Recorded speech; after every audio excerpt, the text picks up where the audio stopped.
alone I will make him made. And he showed the man everything. The man couldn't find anything very suitable. And so God decided to make the woman. We thought out of the rib to produce this wonderful person. And therefore, whatever you see in your wife, it's you that has been taken out. Oh, she is very sluggish. It's because you are very fast. And it is the sluggishness and the fastness that gives a balanced life. If we allow you to go fast that way, you'll soon crash. So she's the needed sluggishness in your life. If you close that sluggishness, you run into a crisis. You still come back. Because it was out of you that she was taken. And without that part in you, it's not possible for your life to be balanced. My wife is a spendthrift. She just spends like that. Then when money gets into her hand, she spends. You, big accountant, thank you. I know how to hold money. Excuse me. The Bible said they see that scarce threat, and yet they see that we tolerate much, and it tends to poverty. If you are in charge of everything, your home will become poor. So God gave you that woman to be spending, so that there is somebody who is scattering.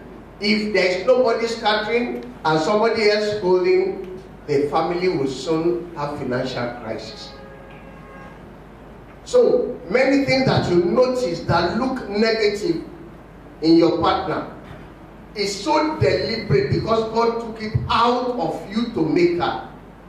And if you force that thing to change to what was originally part of you, you'll have a crisis in your body because the body will collapse. So learn to know that what that woman you are looking at was taken out from me. Hi, you are stupid. Oh yeah, that stupidity was taken out of you. And if that stupidity is completely eliminated from your life, you'll be so smart that you can only end up as 419. You'll be too smart. You can only end up defrauding banks and things like that. So you needed that stupidity to be around you to caution your life. I'm emphasizing this so that anytime and whatever you see in your wife, the moment you realize that that is me. Many times I look at my wife and she does something and I just laugh. Because I would have done it this exact opposite to me. But I know that many times when we come together like that, there is a balance. In the absence of that woman, the life of any man cannot be balanced. Watch any pastor, any big evangelist who is running around without the wife, he will soon come back.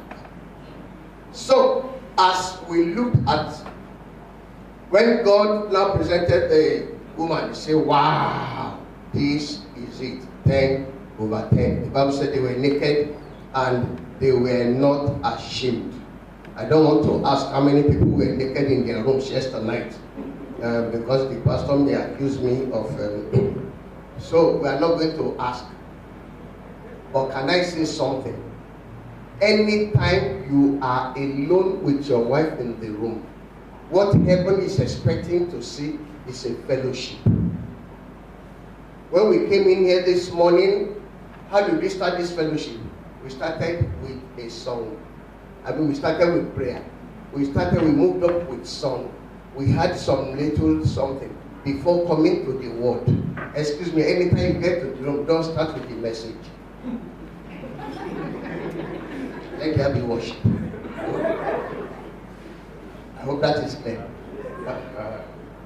So they were not ashamed. They were both naked and they were not ashamed. The man who taught us this morning, all these exercises and everything, forgot to mention that one of the best exercises that God created is sex. Except if you are just doing it like the way the great grandfathers did it, just like down there. Just finish. You come back there.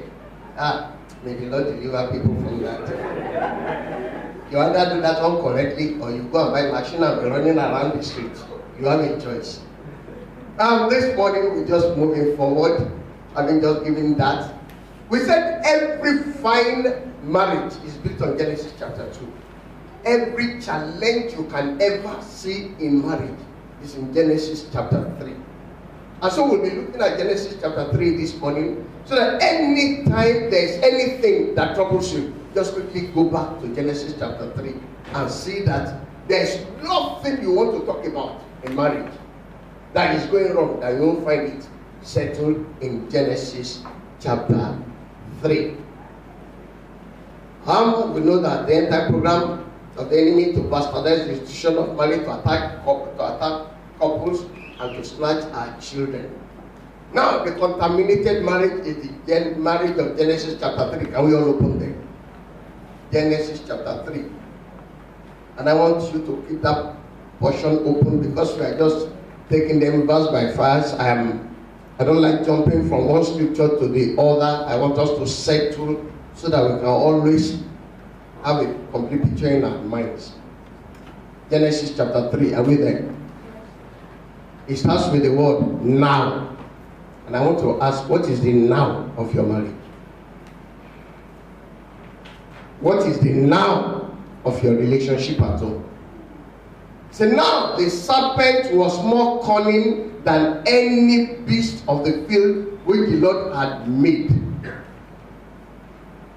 The first thing to notice was the presence of serpent into that home. Can I ask a question? Did the serpent have a right to stay in that place? Huh?